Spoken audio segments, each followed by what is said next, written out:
आकाश अब उसको नानी का घर नहीं कहता था, क्योंकि उसकी नानी 5 साल पहले मर चुकी थी। फिर उसने उस बूढ़ी औरत का चेहरा देखा, और जो उसने देखा उसे देखकर उसके पैरों तले जमीन खिसक गई। वो चेहरा उसकी नानी का था, लेकिन उसकी नानी तो 5 साल पहले ही जा चुकी थी, और ड्राइवर वो अभी भी 360 डिग्री घूमे हुए सिर के साथ बेहद तेजी से हंस रहा था। वो हंसी किसी इंसान की नहीं लग रही थी। आकाश के हाई स्कूल के पेपर खत्म हो चुके थे। इस बार उसने अपने घर वालों से जिद करके अपनी मामा के घर जाने का प्लान बनाया। अब आकाश उसकी नानी का घर नहीं बोलता था, क्योंकि उसकी नानी 5 साल पहले ही गुजर चुकी थी। उसके मामा के घर का रास्ता एक बहुत सुनसान जंगल से होकर जाता था। रात में वो जंगल बेहद डरावना हो जाता था। आकाश बस स्टैंड पहुंचा और बस में जाकर बैठ गया। जब वो बस में बैठा तो उसने नोटिस किया कि बस में बैठे तमाम लोग सो रहे थे, और अजीब सी स्माइल उनके चेहरे पे थी। दिन का वक्त था, इसलिए उसे थोड़ा अजीब जरूर लगा, पर उसने इस पर ज्यादा ध्यान नहीं दिया। उसने अपना फोन निकाला, कानों में ईयरफोन लगाए और आराम से गाने सुनने में मशगूल हो गया। तभी शहर से निकलते ही बस खराब हो गई। दोपहर के 4 बज रहे थे। मौसम थोड़ा बिगड़ा हुआ था और आसमान में काले बादल छाए हुए थे। आकाश ने नोटिस किया कि बस से केवल 2 ही लोग उतरे थे, बस का ड्राइवर और कंडक्टर। बाकी सारे यात्री बस में बेफिक्र सोते रहे, जैसे कुछ हुआ ही ना हो। आकाश बस से नीचे उतरा, यह देखने के लिए कि बस ठीक होने में कितना वक्त लगेगा, लेकिन मौसम इतना खराब था कि जंगल में दोपहर के 4 बजे भी रात के 12 बजे जैसा अंधेरा छाया हुआ था। वापस आकर जब उसने बस में बैठे लोगों को देखा तो वो पूरी तरह से सिहर उठा। बस में सभी लोग अभी भी सो रहे थे, लेकिन उन सब की आंखें खुली हुई थी और उनके चेहरों पर एक अजीब सी मुस्कान थी। तभी उसने दूर से एक और बस आती देखी। वो तुरंत बस से नीचे उतरा और कंडक्टर से बोला, आपको बस ठीक करने में बहुत वक्त लगेगा, लेकिन मुझे अपनी मामा के घर जल्दी जाना है। इतना कहकर उसने सामने से आ रही बस को हाथ देकर रोका और बिना किसी देरी के उसमें चढ़ गया। उस बस में कोई कंडक्टर नहीं था, सिर्फ ड्राइवर था जो बस चला रहा था। पीछे की सीट पर एक बूढ़ी औरत बैठी हुई थी। जब आकाश थोड़ा आगे बढ़कर बैठने लगा तो उस बूढ़ी औरत ने आवाज दी, बेटा इधर आ, मेरे पास बैठ जा। आकाश कुछ देर सोचता रहा, फिर जाकर उस बूढ़ी औरत के पास बैठ गया। बस लगातार चलती रही। थोड़ी देर बाद वो बूढ़ी औरत बोली, बेटा कहाँ जाना है? आकाश कुछ पल चुप रहा, फिर धीमी आवाज में बोला, रामपुर। बस लगातार चलती रही। शाम के 7 बजने वाले थे, लेकिन रामपुर गांव अभी भी 20 किलोमीटर दूर था। आकाश चुपचाप बैठा रहा। फिर उसने उस बूढ़ी औरत का चेहरा देखा, और जो उसने देखा उसे देखकर उसके पैरों तले जमीन खिसक गई। वो चेहरा उसकी नानी का था, लेकिन उसकी नानी तो 5 साल पहले ही जा चुकी थी। वो एक झटके से उठा। तभी बस के ड्राइवर ने अपनी गर्दन पूरे 360 डिग्री घुमाई और उसकी आंखें पूरी तरह से सफेद थी। आकाश घबराकर बस के पिछले हिस्से की तरफ भागा। उसका दिल जोर जोर से धड़क रहा था।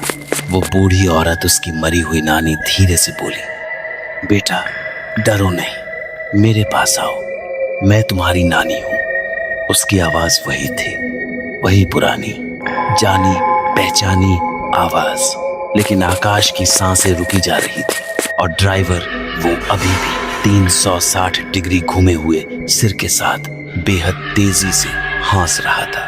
वो हंसी किसी इंसान की नहीं लग रही थी। 5 साल पहले उस गर्मी की छुट्टियों में आकाश अपनी मम्मी के साथ बहुत खुश होकर नानी के घर रामपुर के लिए निकला था। पूरे रास्ते वो खिड़की से बाहर झांकता रहा, गाने गुनगुनाता रहा, लेकिन रामपुर पहुंचते पहुंचते शाम के 9 बज गए। बस से उतरते ही दोनों ठिठक गए। पूरे गांव में एक अजीब सा सन्नाटा पसरा हुआ था। न कुत्तों के भौंकने की आवाज, न बच्चों का शोर, न किसी घर में रोशनी। बस एक ही घर में बत्ती जल रही थी, नानी का घर, और दरवाजे पर नानी खड़ी थी। जैसे ही आकाश और उसकी मम्मी पास पहुंचे, नानी ने बिना कुछ कहे जल्दी से दरवाजा खोला। तीनों अंदर चले गए। नानी ने दरवाजा बंद किया और एक मजबूत सांकल भी चढ़ा दी। आकाश ने नोटिस किया बाहर से कोई भी झांक न सके, इसलिए नानी ने खिड़की के पर्दे भी खींच दिए।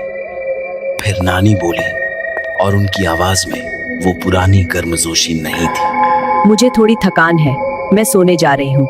कल सुबह बात करेंगे। आप दोनों भी गेस्ट रूम में सो जाओ। आकाश की मम्मी हैरान रह गई। आज से पहले जब भी वो रामपुर आती थी, नानी घंटों बातें करती थी, चाय बनाती थी, आकाश को गले लगाकर रोती थी खुशी से। लेकिन आज जैसे वो कोई और ही इंसान थी। दोनों चुपचाप गेस्ट रूम की तरफ चल दिए। कमरे का दरवाजा खुला तो अंदर एक आदमी बैठा था। लगभग 35 साल की उम्र, सांवला चेहरा, थकी हुई आंखें। ये आकाश के मामा जी थे, रविंद्र सिंह।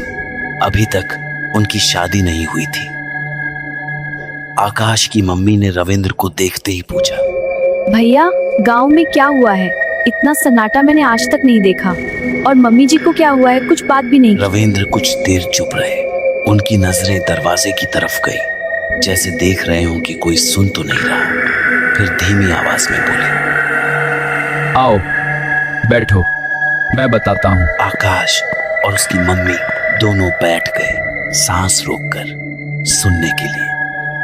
रविंद्र ने एक गहरी सांस ली और बोलने लगे। 3 दिन पहले की बात है। गांव के बाहर जंगल के किनारे पर एक छोटी सी झोपड़ी है। कितने सालों से वहां कोई नहीं रहता था। गांव के बुजुर्ग कहते थे उस झोपड़ी के पास मत जाओ, लेकिन कोई यह नहीं बताता था कि क्यों। 3 दिन पहले अचानक उस झोपड़ी में रोशनी दिखी। गांव वालों ने देखा कि एक औरत वहां आकर रहने लगी है। बहुत बहुत सुंदर औरत थी। यह कहते वक्त रविंद्र के चेहरे पर एक अजीब सी मुस्कान आई।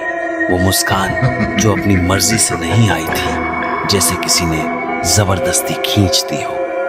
आकाश की मम्मी ने वो मुस्कान देखी, लेकिन कुछ नहीं बोली। रविंद्र जारी रहे। लंबे काले बाल, बड़ी बड़ी आंखें जिनमें देखो तो लगे जैसे डूब जाओगे, गोल चेहरा, एकदम बेदाग।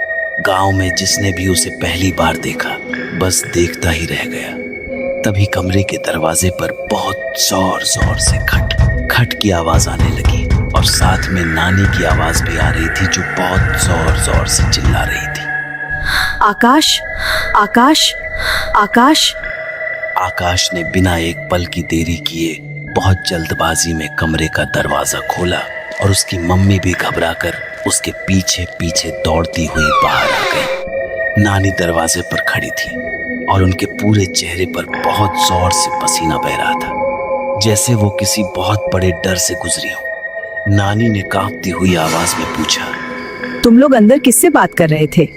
माँ जी, हम भैया रविंद्र से बात कर रहे थे, वो कमरे में बैठे हुए थे। यह सुनते ही नानी एकदम से चौंक गई और उनके चेहरे का रंग उड़ गया। नानी बोली, रविंद्र 3 दिन पहले मर चुका है।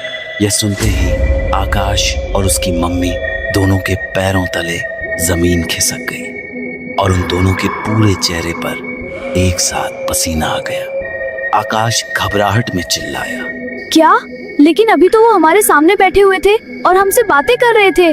और आकाश की मम्मी की आंखों में आंसू आ गए और वो रोते हुए बोली, माँ जी, मैं अभी थोड़ी देर पहले ही उनसे बात कर रही थी और आप कह रही हैं कि वो मर गए, तो आपने मुझे पहले क्यों नहीं बताया? नानी ने एक गहरी सांस ली और धीमी लेकिन भारी आवाज में बोली, सब बताती हूँ, पहले चलो मेरे साथ मेरे कमरे में। तीनों लोग नानी के कमरे में चले गए। नानी ने पूछा, तुम लोग क्या बात कर रहे थे? आकाश की मम्मी बोली, वो कह रहे थे कि गांव के बाहर कोई एक महिला रहने आई है, बहुत सुंदर है।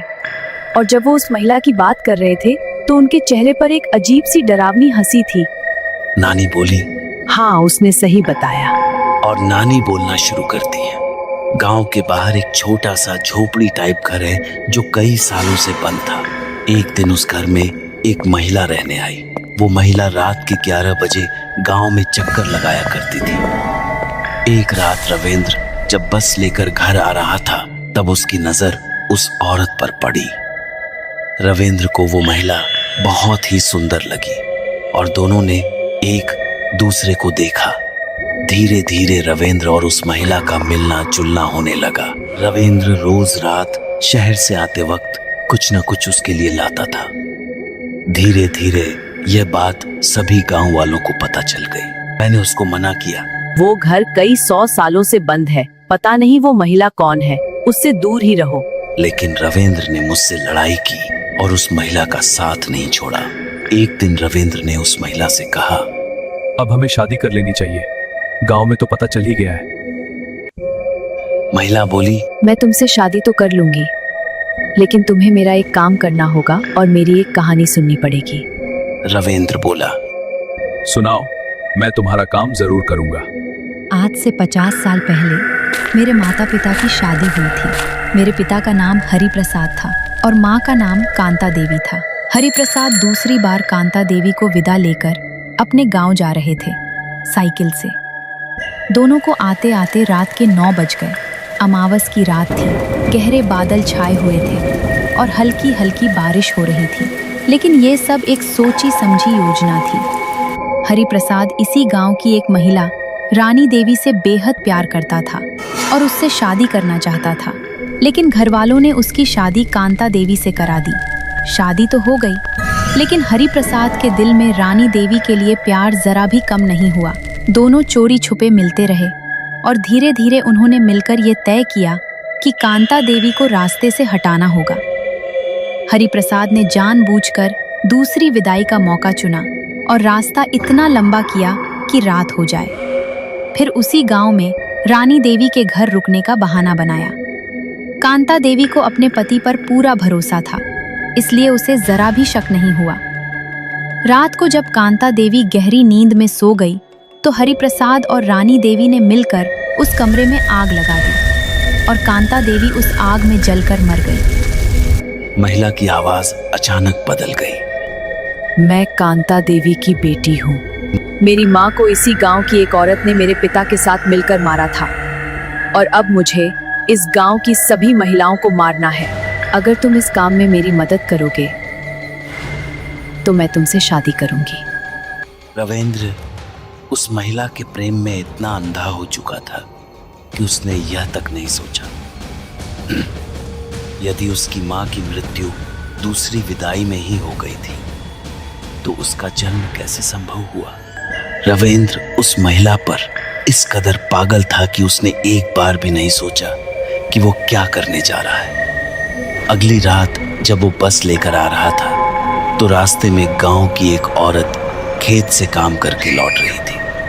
रविंद्र ने बिना रुके बस से उसे टक्कर मार दी और वो औरत वहीं मर गई। उसके बाद जब वो उस महिला के घर पहुंचा और बोला, मैंने एक औरत मार दी। महिला चिल्लाकर बोली, एक नहीं, मुझे पूरे गांव की सभी औरतों को मारना है। मैं जरूर करूंगा। महिला बोली, जब तक सभी गांव की महिलाओं को खत्म नहीं कर देते तब तक मेरे पास मत आना। रविंद्र मुड़कर चला गया और बोल गया, मैं तभी तुमसे मिलने आऊंगा जब सब गांव की औरतें मर जाएंगी। अगले दिन उसने फिर बस से गांव की एक और औरत को मार दिया। लेकिन गांव के किनारे एक छोटी सी दुकान पर गांव वालों ने देख लिया कि उसने बस से एक औरत को मारा है। लेकिन वो रुका नहीं, आगे एक और औरत पानी लेकर जा रही थी, उसे भी मार दिया और रास्ते में जो भी औरत आती गई उसे मारता गया और बहुत जोर से हंसता जा रहा था। उस दिन उसने 6 महिलाओं को बस से उड़ा दिया। फिर उसकी बस एक पेड़ से टकरा गई और रविंद्र को बहुत चोट आई। वो बस से उतरा और एक नुकीला, पतला, लंबा हथियार लेकर एक महिला को मारने के लिए दौड़ा। लेकिन तब तक बहुत सारे गांव वाले इकट्ठे हो गए थे और उन्होंने उसे पकड़ लिया। हाथापाई में उसके पास जो हथियार था वो खुद उसी के अंदर घुस गया और रविंद्र मर गया। गांव वालों ने उसे जला दिया। लेकिन अगली रात जब पूरा गांव सो चुका था, तब दूर जंगल की तरफ से बस के इंजन की आवाज आई। धीरे धीरे वो आवाज करीब आती गई।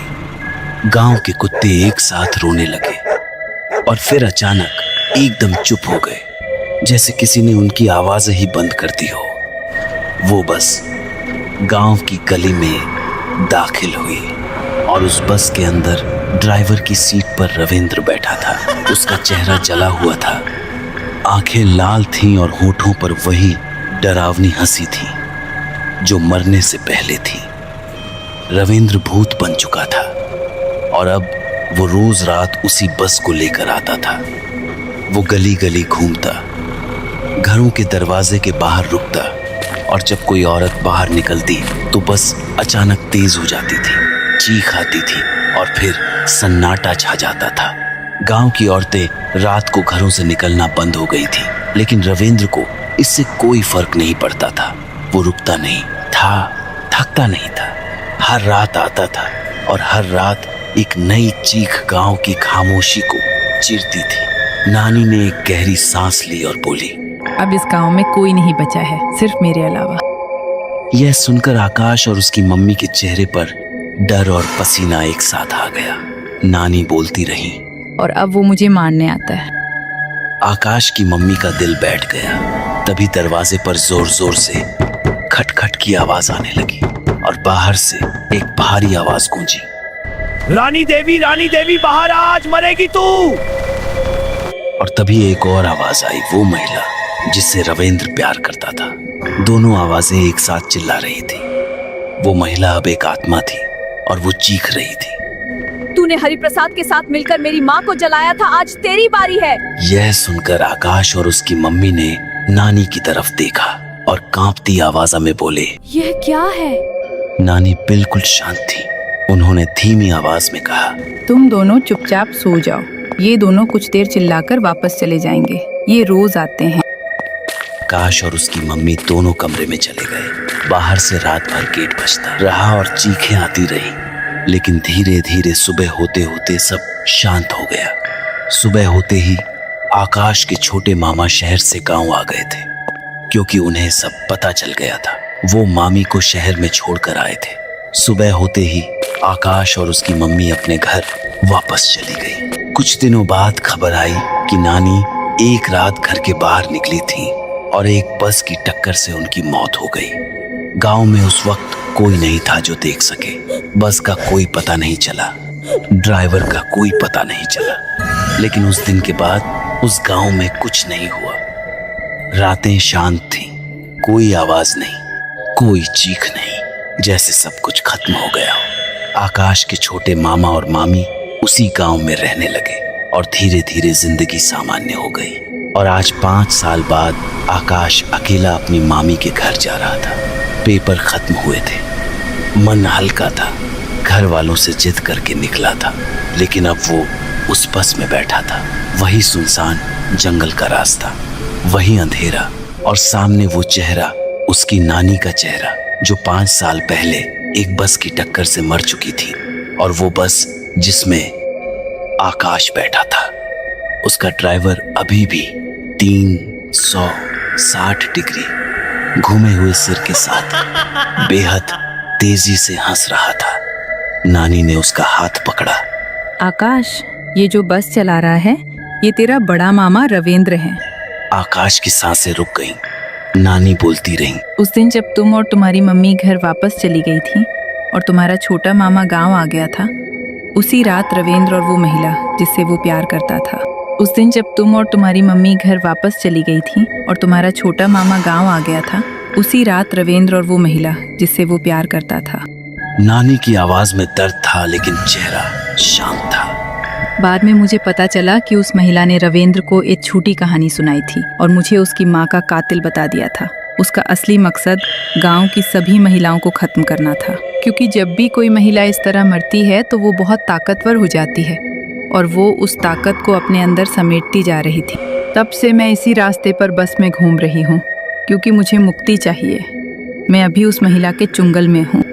नानी ने आकाश का हाथ और मजबूती से पकड़ा और बोली, तुम्हें मेरा एक काम करना होगा। तुम्हें मेरे घर जाना होगा। उस घर में एक माला टैंगी है, एक तांत्रिक ने मुझे दी थी, ताकि कोई आत्मा या भूत मेरे घर में न घुस सके। तुम्हें वो माला लानी है और गांव के बाहर जो मंदिर है वहाँ के पुजारी को देनी है, और उनसे कहना है कि मेरे और तुम्हारे बड़े मामा के नाम की पूजा करके पास वाली नदी में बहा दें, तो मैं मुक्त हो जाऊंगी। Part 2 coming soon.